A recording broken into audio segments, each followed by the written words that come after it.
Greetings, everybody, and welcome back. I finally managed to pull myself away from farming coins and player cards to actually record another video for you. This one is going to be at the request of some people and is oriented towards newer players. I want to cover some key things for every player to understand, people essential that everybody needs to know about the game, and address some common questions that I see pop up over and over. So let's start off with what OVR is. OVR stands for the overall. It actually has two contexts. First one is for players. So if I jump into my players here, by the way, a shortcut to get to your players without having to go through the team management button is to tap on this button at the top here with the helmet. That'll jump you right into your lineup. So you can see on each of these cards, there's going to be numbers. Some of them are red in the top right corner of each card, and the other ones are in white. Basically, the higher number that is going to give you a different color, but nonetheless, OVR is the average of the abilities of the player. So when I say the abilities of a player, if I jump into this guy, I can see he has a 71 contact, 69 power. If you were to add all those numbers up, divide that by 5, that is the OVR of the player. And this is largely how you are going to compare your players to one another. In general, the higher the number, the better the player. So that's the first context. The second context is if you notice up right next to that helmet up here, it says there's a kind of a flashing and alternating number. It says Diamond S right now, then it switches to Boston C, and now it's going to say 102.8. That is the current OVR of my team. So that's taking into account all the players on my team and averaging out their OVRs. So my team player average of all the OVRs is 102.8. So those are the two contexts for OVR. Next thing to understand is what a live card is. You'll notice here Paul Goldschmidt here, my number 3 hitter, has a little green square that says live on his card, and other players do not. The live, notice it only is on cards that are of the current season. Right now it's the 2017 season. If by chance somebody's viewing this in 2018 and that season has started, only the 2018 cards would have the live, and this would be removed from the 17 cards. So let me see if I have another player. Yep, I have a Benintendi here, also 2017, also a live card. Now, the thing to understand about live cards in comparison to other cards, the other cards of 2016 and before, or any season prior to the current one, are fixed. They will not change their scores. However, live cards may vary depending upon player performance.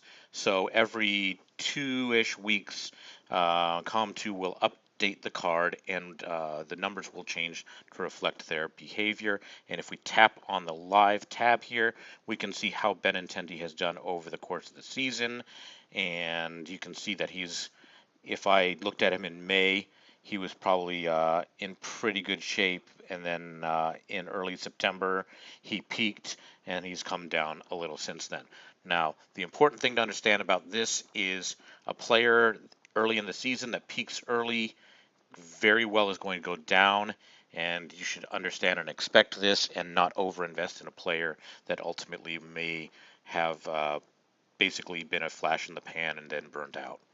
So that's the most important thing to understand about live cards. The next thing I want to cover is your player roster.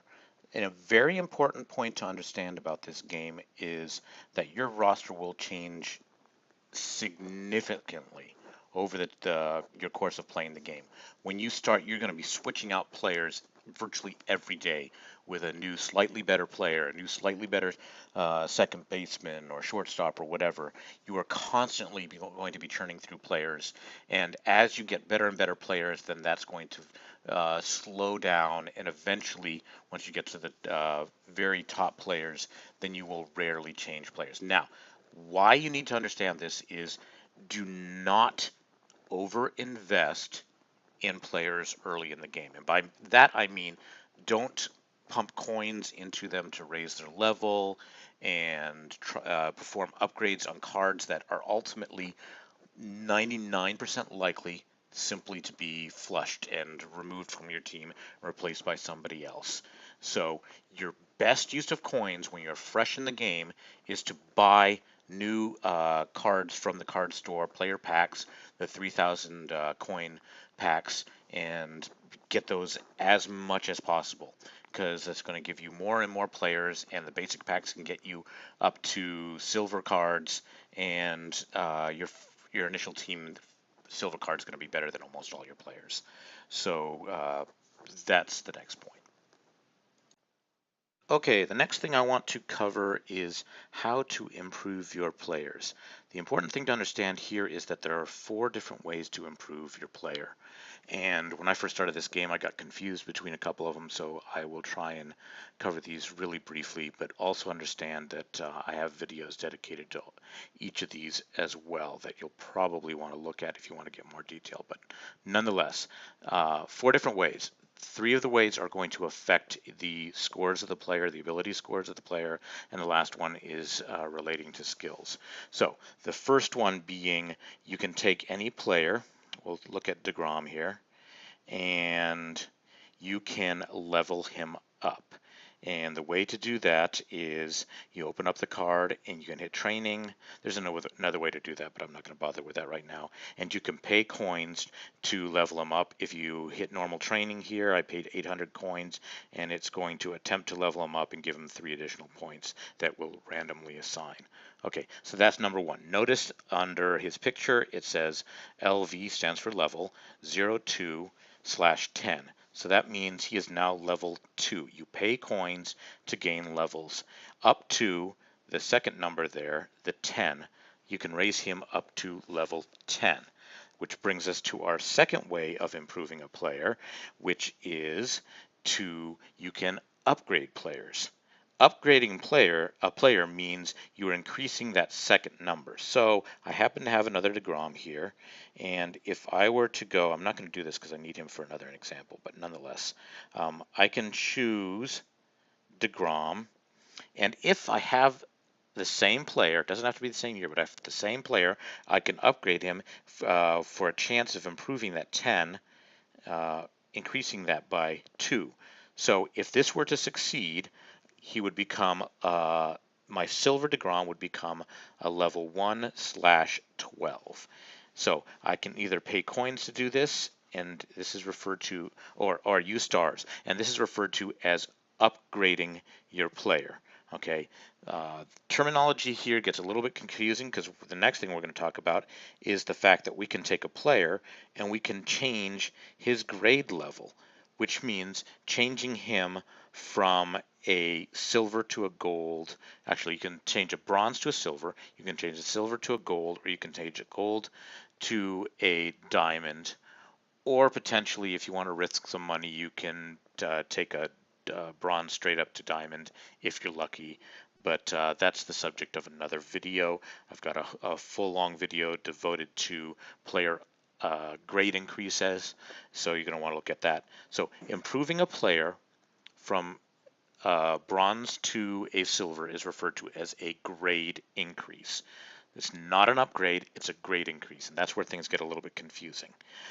So first is leveling up your player. Second is upgrading, which is improving the maximum level you can achieve. Third one is grade increase, which is in changing the color of the card. And the last way that you can improve your player is through skills. Let me flip over to my players here, and you'll notice Mookie Betts here has a little red circle with a yellow arrow on it. I'll hit him. If I view details, I can flip him over and I can see that he has 3 skills: charisma, heavy hitter, and push hit. And notice it's the pink bar that says max skill EXP. That means he has gotten enough experience to raise one of those skills by a level. Now the flashing button in the bottom that says skill upgrade, I can hit that, and I can choose either heavy hitter or push hit and level that up 1. And you can see I can do this up to 9 times. I'm currently at 8. This will be my last time that I can raise one of these, so I can either take heavy hitter to 5 or push hit to level 2. And the reason I can't take charisma to level 7 is because they max out at level 6. So that is the fourth way through skill increase. The one last thing I'm going to show you is what that actually looks like from in-game, because I made the mistake of not understanding what skill upgrades were. And so what I'm going to do is I'm going to blast through a game here in quick play and show you what the message at the end of the game looks like. So we'll flip over to quick play here. I'll fast forward through this, but for me, I'm going to have to wait for this game to resolve.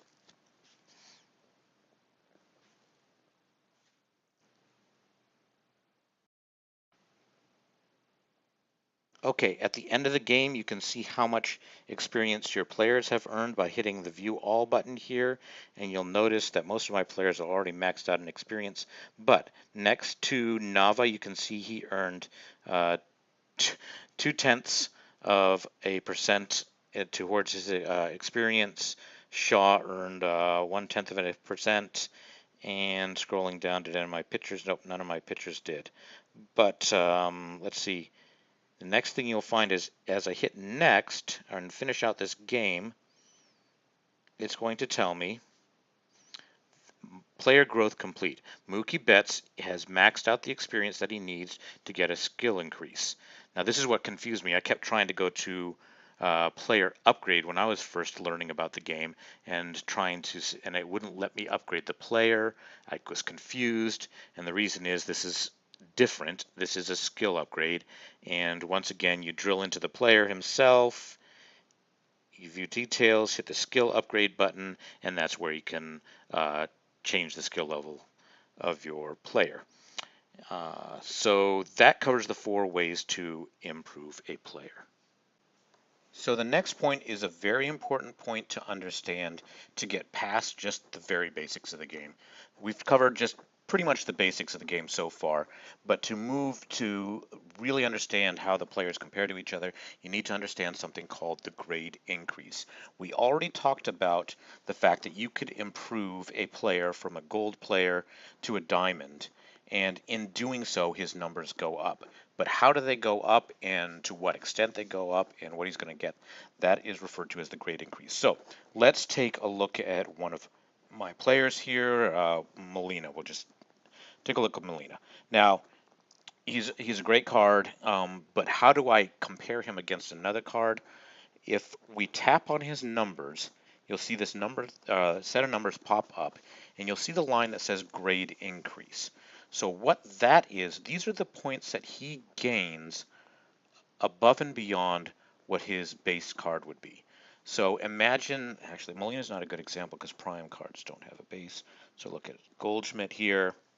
So Goldschmidt has 15 additional bonus to his contact over what his normal card would be. And his power is 20 points higher than his normal card, etc., 17 points higher in AI, etc., etc. So if I were to have a gold version of Goldschmidt here, the 15 would be slightly lower, the 20 would be slightly low, all those numbers would be slightly lower. So the grade increases how many bonus numbers the player gets above and beyond his base card. Now, when people talk about grade increase in this game, or what grade a player it is, this allows you to compare one Goldschmidt to the next. So, for example, actually, Goldschmidt's a good example. I actually somehow mystically managed to get 2 versions of this exact same card. I had 2 versions or 2 cards for Goldschmidt his 2017 season. This one happened to be better. Why? Because the grade increase numbers there for this card were slightly higher than the other one. What this means is that not all diamond players, even of the same player of the same year, are equal because they will have different grade increase numbers. And so the way that people can differentiate and talk about a card is they'll say, what grade is that Goldschmidt? Well, this Goldschmidt here is the sum of all those numbers, I don't remember what they actually, he was, I think he was 74. So this is a grade 74 Goldschmidt, if I'm remembering correctly. And the other one that I tossed away was a grade 67. His numbers were slightly lower. So if you add together those grade increase numbers on that line there, that will give you the grade of the player. And that will quickly allow you to compare, oh, that's a grade 74 Goldschmidt. That's better than the grade 67. I should do away with the grade 67. So that's how you can compare exact identical cards.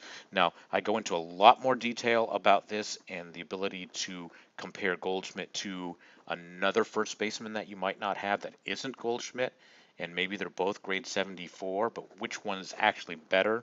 Look to my other videos about player cards to get a better understanding of that.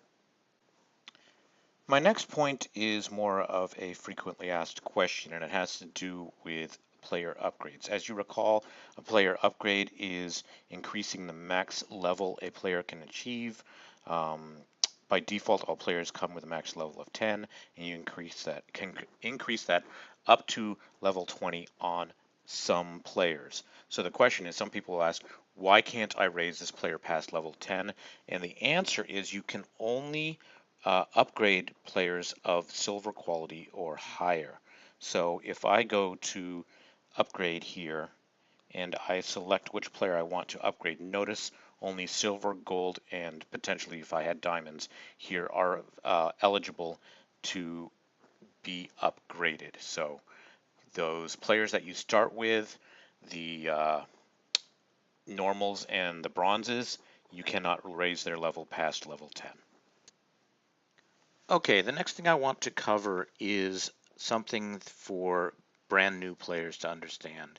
And those who've been playing for a while already will understand what a basic player is. So when you first get your players in the game, your team that gets assigned to you, you'll find that all your cards have the word basic on them.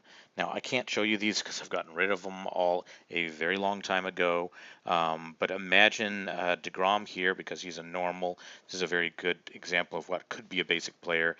He would basically look identical to this, except it would have the word basic on the card as well. And what this means is that the player's skill, so in this case, his lefty killer there, cannot be leveled up. It is set at level 2 and you cannot increase that. Now that might not seem like a big deal initially, but ultimately it actually does impact the game a lot. And for this reason, you do not want to invest a lot of coins in raising the level and upgrading a player who is basic. Because on your starting team, you will have one silver pitcher and one silver batter that are the team leaders, is like the best pitcher on your team and the best batter on your team. And you will be tempted. Believe me, almost everybody wants to do this. Is they start off with I don't know, Trout on their team, and they just want to raise that Trout as fast as they can, and that is a waste of money. Do not do it. Do not use the coins, the in-game coins, to raise the level of a basic player. It's just a waste of time. Especially, do not upgrade the player as well. Okay, and the next thing is people want to increase the grade of their player. They want to change that silver trout to a gold. And fortunately, the game no longer allows you to shoot yourself in the foot like that, but the short answer is you cannot grade increase a basic player. So basic players cannot be skilled up and they cannot be grade increased, and I highly recommend not putting any money into them. Use them as he is, enjoy them while the starting one that you have while you can, but you'll end up replacing them down the line, and it's not worth putting coins into. Our next topic is challenges and the challenges button on the bottom here. So these are easy to overlook, but they actually are very useful, especially for beginning players. So you want to make sure that you explore this, because basically what you have here are equivalent of, if you've played other games, what are referred to as achievements, basically things that you complete that get you rewards. And you'll want to explore these things. For example, go under missions here and team building, and you'll see that there are various things that you can complete, such as train a player to level 20. That's the third of the challenges there. So this achievement, notice it has 3 stars on it.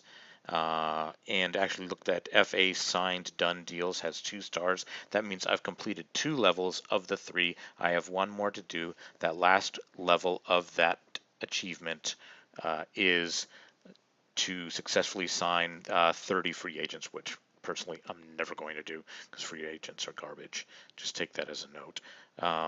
But nonetheless, notice I've completed a bunch of these others. Now, the rewards that you're going to get from these range. Obviously, the first star that you get is going to be some measly reward like 5,000 game coins, and quite often they just amount in increments of coins, 10,000 and maybe as high as 100,000, I believe, for the top one. But some of the rewards that you can get off these achievements are very significant. So under general, I believe this is where it is. Uh, your first diamond player, you'll get a reward for getting your first diamond player, and then a certain number, like 10 diamond players, then 50 diamond players will get you different rewards. Now, the next one that I want to point out kind of is a segue into the next point that I want to make, which is how do you get your first diamond player very easily? And the trick to doing this is to get a set bonus. So notice this one says completing the set, and I have completed it, and it has S/S, and the reward for that you can't see is a diamond pack. So which leads us into our next point, which is what is a set bonus and how do I achieve a S grade set deck such that I can get my free diamond card.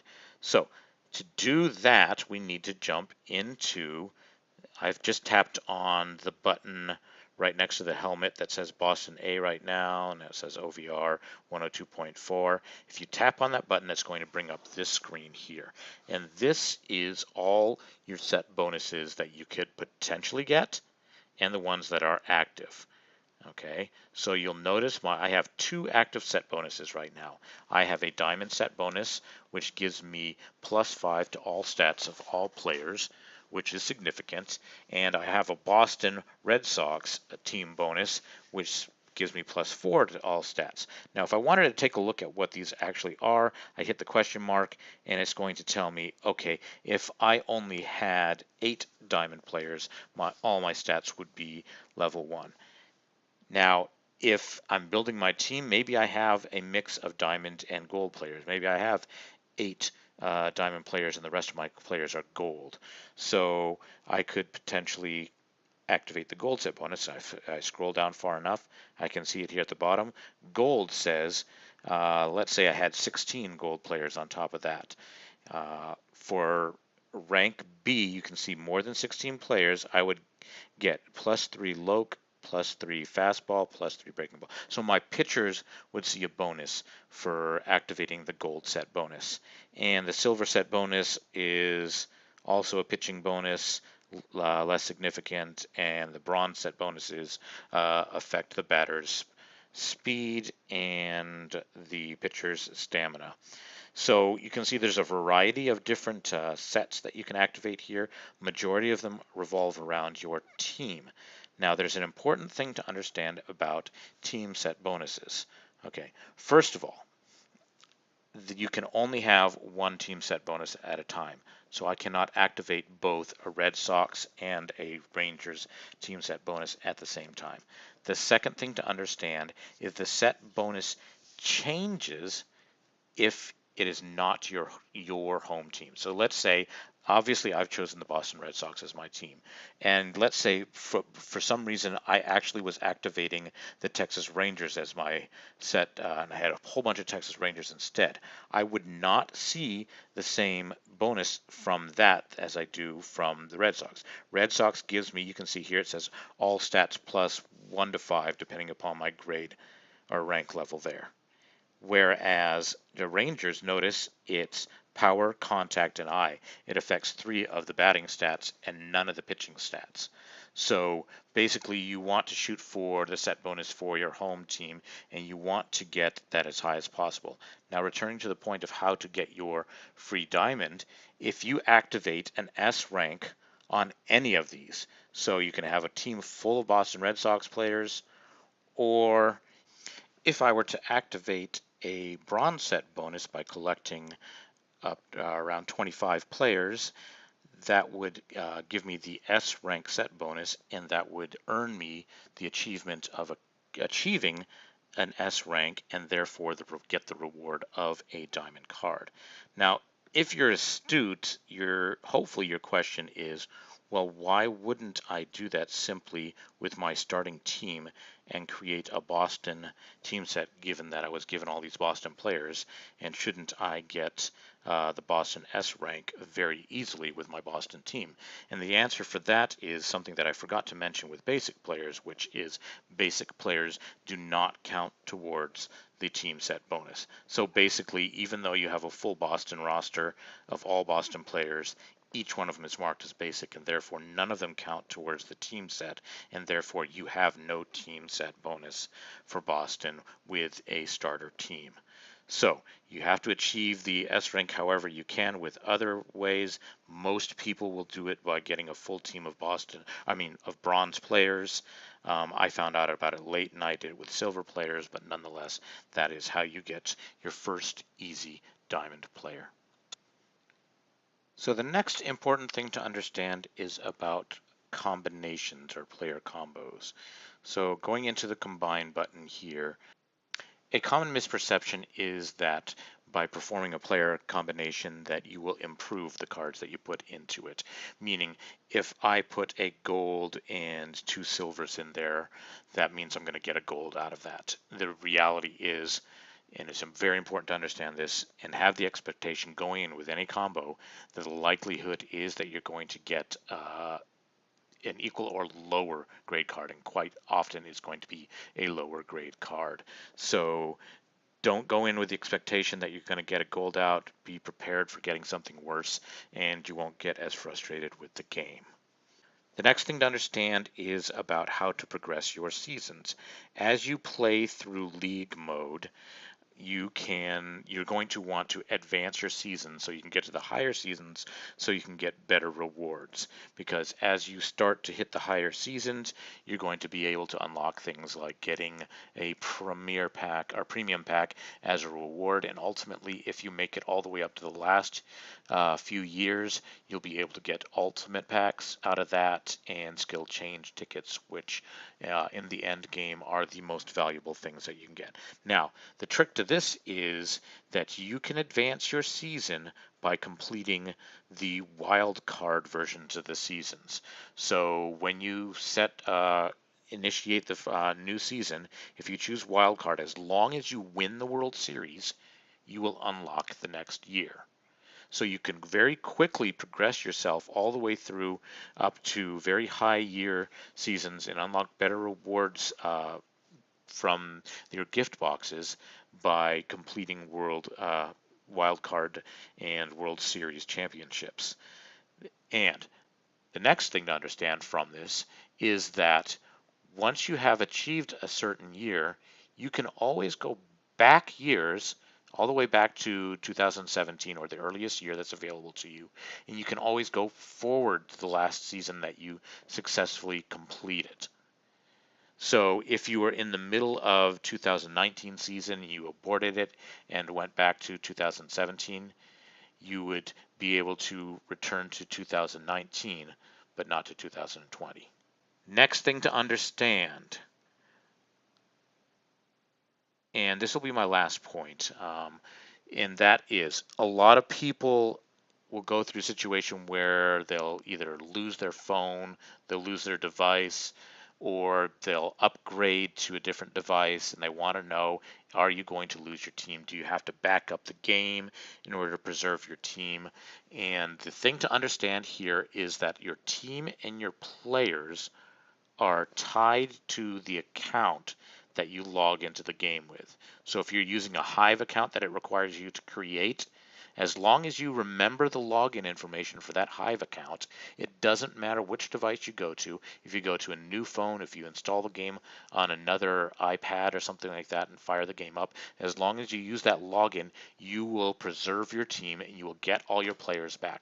The thing that you will lose is any season progress. So if you're in the middle of a 162 game season and you're at game 90 and you lose your phone and you install a new one, that 90 games worth of progression is gone. Your team and your players will be there, but that season will be gone. So seasons are tied to devices, players and teams are tied to that account.